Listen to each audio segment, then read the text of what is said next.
welcome back to the show. You're here with me, Amaya, and of course, going from two very renowned musicians to two more extremely renowned musicians. I'm having a lucky morning and a musical morning here on Good Morning Sri Lanka because we have some of the best in the world with us on the sofa right now, and we have with us internationally celebrated violinist Stefan Milenkovic, as well as world-renowned pianist Rohan De Silva. Now he's Sri Lanka's own as well.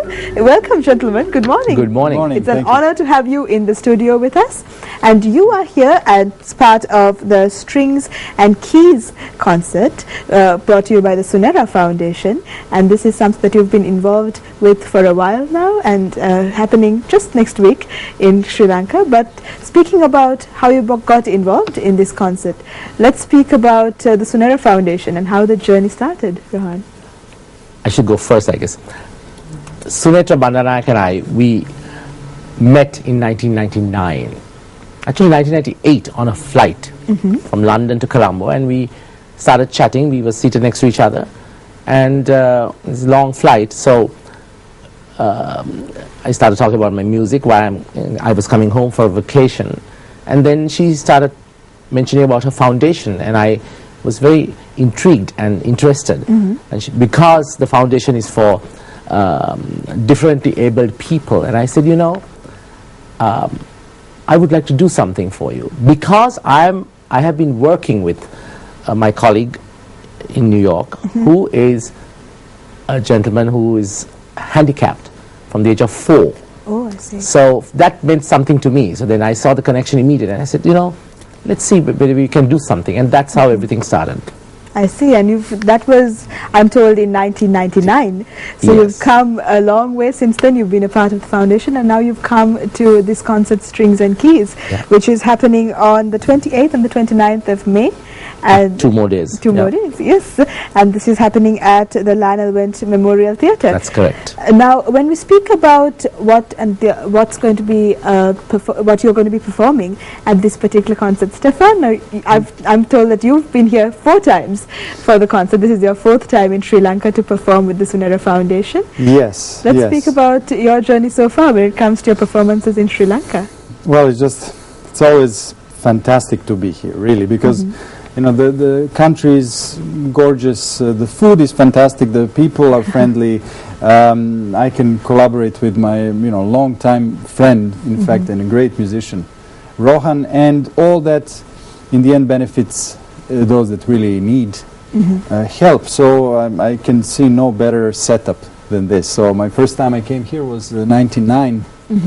I think we met actually in 94. Okay. And so, and he mentioned it to me. He said, you know, there is this opportunity to do a concert for the Sunera Foundation, and you know, I just literally jumped on it, and the rest is history. Now it's my 4th time, and these programs are going to be, I think, very, very exciting. We have 2 totally different recitals in 2 days, on Wednesday and Thursday, and you should come to both of them. And especially those that have never been maybe to classical music concert, this should be their first one.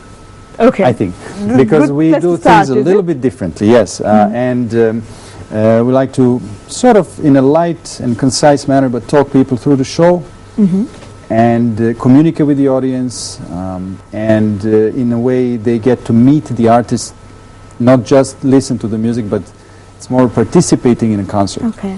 And so I think this is important. It's a different kind of approach, but it works so that this aura and a scary almost atmosphere of sometimes classical music concert is broken. So that's how we do it, and Wednesday and Thursday you should be there. It'll be fun. And I'm sure if they're there for the first time, you'll end up with fans, for sure. But would be nice. That would be nice, yeah. Definitely.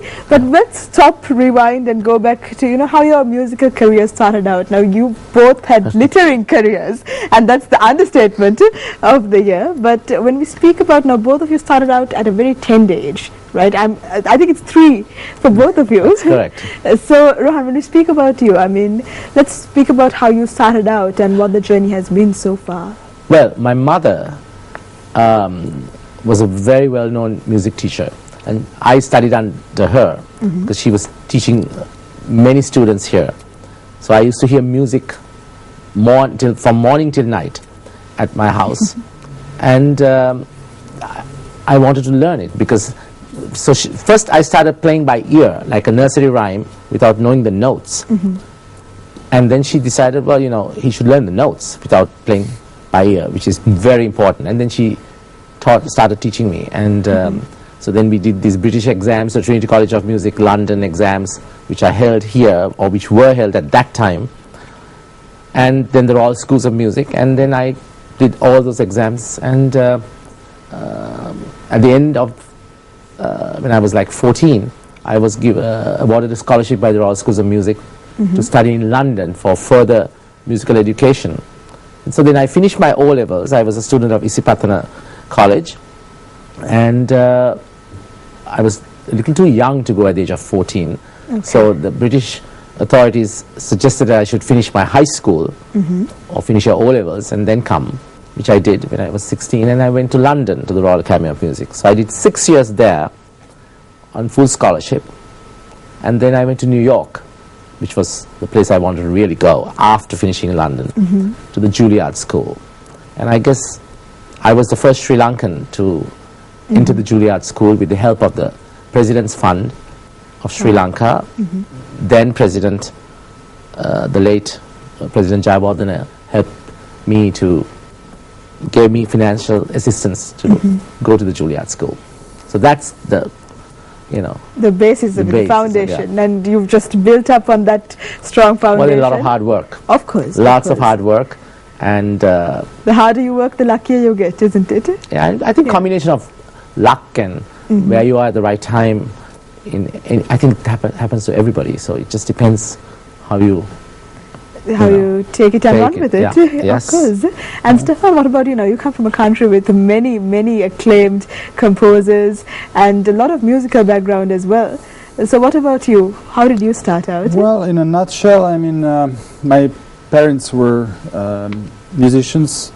My father was a violin teacher, my mother pianist, and so when I was almost 3 years old, they figured I might have some curiosity, if nothing else, because you can't really tell talent that early yet, but you can definitely see if the child is curious, and definitely you can't make them do anything they don't want.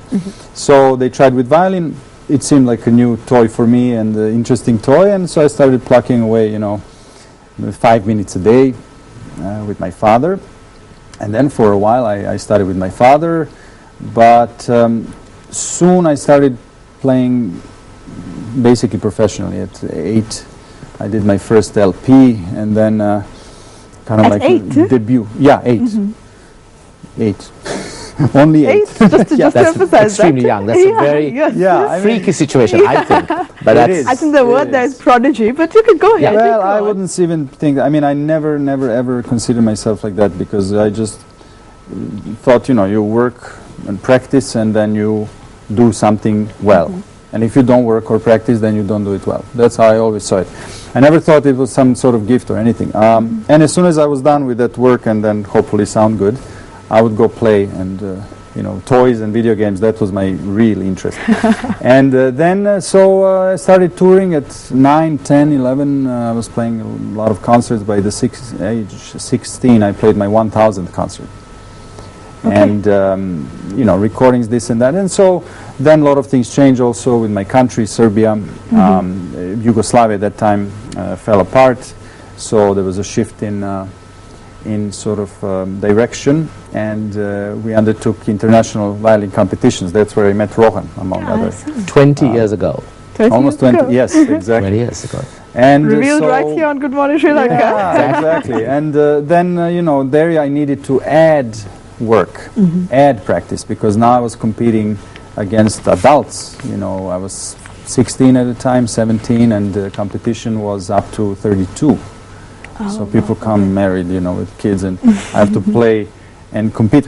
So there was a spring that sort of propelled me further, and then I arrived in '96 to New York as well, to Juilliard School, and the rest is history. I still live in the States since '97, and still play and still love playing, and that's about it. I mean, And you're here in Sri Lanka Yeah. now for the Strings and Keys concert that's going to be held on the 28th and the 29th of May 2014 at the Lionel Wendt Memorial Theatre, a concert that you definitely should not miss out on. And even if you haven't listened to classical music so far, as Stefan mentioned, it's a great place to start. So we're going for a very short break on Good Morning Sri Lanka. We'll be right back.